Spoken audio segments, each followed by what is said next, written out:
everybody, Valentine's Day is just around the corner, so I thought I'd make these delicious red velvet French macarons paired with a delicious cream cheese frosting. So let's get right to the recipe. So the first step is to whip up your egg whites. So to my KitchenAid, my electric mixer, I'm gonna add 3 large egg whites. So I just separated the yolks from 3 eggs. I'm gonna add 1/4 of a teaspoon of cream of tartar. So this helps the egg whites whip up and it helps it become nice and fluffy.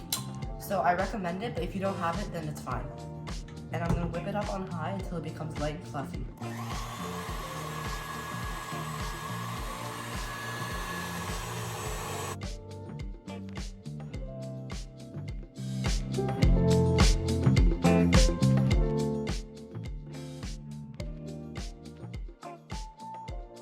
Okay, so now it's ready. So as you can see, it's reached soft peak. So that's when it can like make a peak, but this peak falls over, so it's not completely firm. So now at this point, I'm gonna add in 1/2 cup of granulated sugar. And then I'm gonna keep on mixing.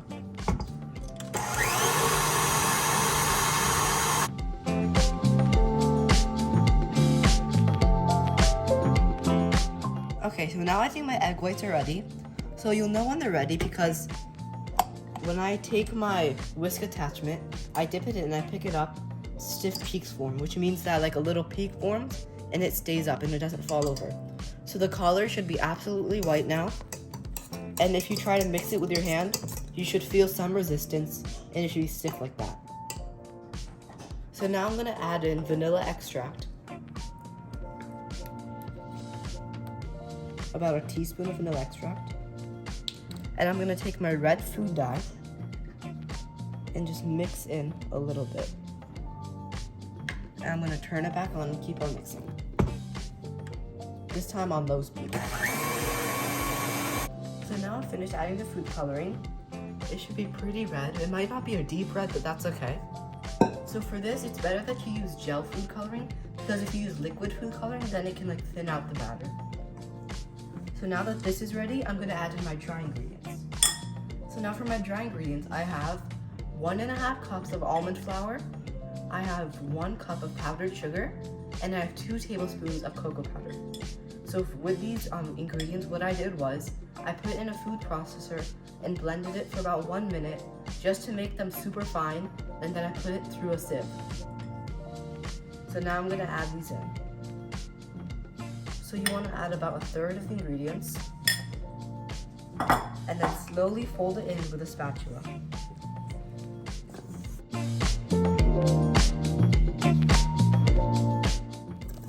Once that's all incorporated, you can add the next batch.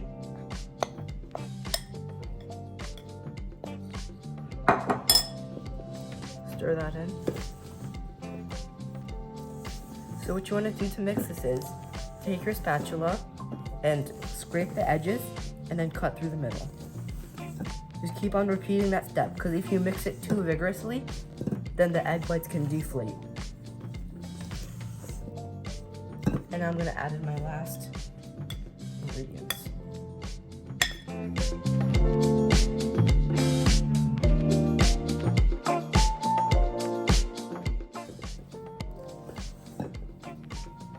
Okay, so now my batter is ready. And you'll know when it's ready because there's no lumps of dry ingredients left over. And when I pick up a spoonful of batter, I can sort of draw a figure 8 without the batter dripping. So now this is good, and I'm gonna transfer it to a piping bag to pipe my macarons. Okay, so my batter is in my piping bag now, and I'm gonna start piping my macaron shells. So what I have here is a specialized macaron silicone mat. So it has circles drawn onto it so I can make them all the same size. But if you can't get this, then you can just use parchment paper. So I'm gonna start piping these. So you wanna start in the middle and squeeze with even pressure and then go around.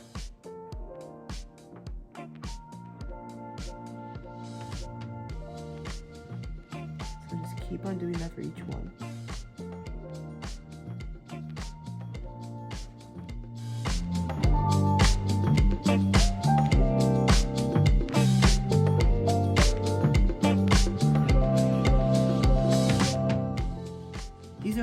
really beautiful. These will be perfect for Valentine's Day. You don't have to use red. I was just using red for Valentine's Day, but you can make these for any color. You can make these any color and they're perfect for any occasion. Okay, so now I finished piping one tray. So I'm just gonna bang it on the counter a few times. And what this does is it removes any air bubbles that were trapped inside here maybe.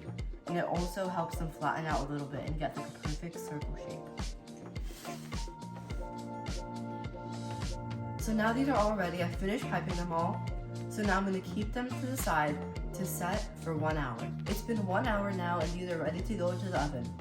So the way that you'll know when they're done resting is when you touch the top of one, it should be dry and you should be able to run your finger across it without your finger getting wet because they developed a skin on the top. So now I'm going to put these in the oven at 300 degrees Fahrenheit for 12 to 15 minutes. So for my cream cheese icing, the first ingredient I'm going to use is half a stick or 4 tablespoons of butter. And then I have 1.5 cups of powdered sugar, and I'm adding about half of that in right now. And then I'm just gonna mix that with my mixer. I'm gonna start on low speed to prevent powdered sugar from flying everywhere. And I'm gonna slowly increase the speed. Now I'm gonna add in the other half of my powdered sugar.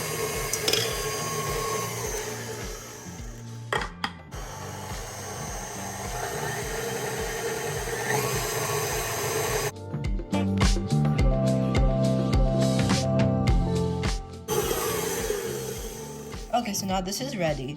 It should sort of come together, sort of like cookie dough. So it will be firm, but that's fine.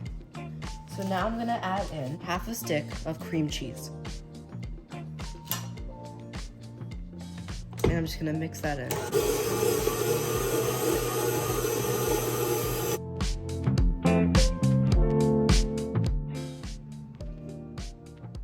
This is what they should look like when they're out of the oven.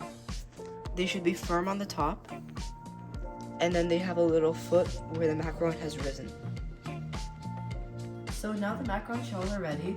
So they've come out of the oven and they cooled now. And you need to make sure, it's important that you make sure that they cool first before you try to get them off of the mat, otherwise they will stick. So I've gotten them off the mat, and I've paired them up. So there's 2 equal sizes. And now I'm gonna start piping my frosting. So I put my frosting in a piping bag. And I'm gonna take one side of the shell and squeeze in the middle like that.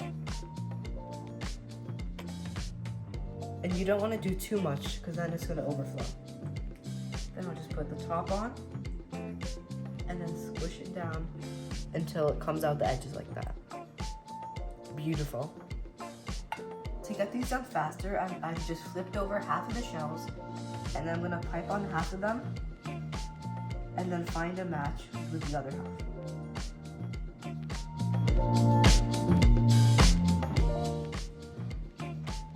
Okay, so I finished piping all of these, and they look beautiful. So now I'm gonna try one.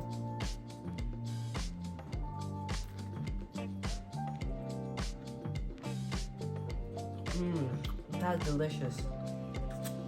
It's perfectly crunchy on the outside and chewy on the inside.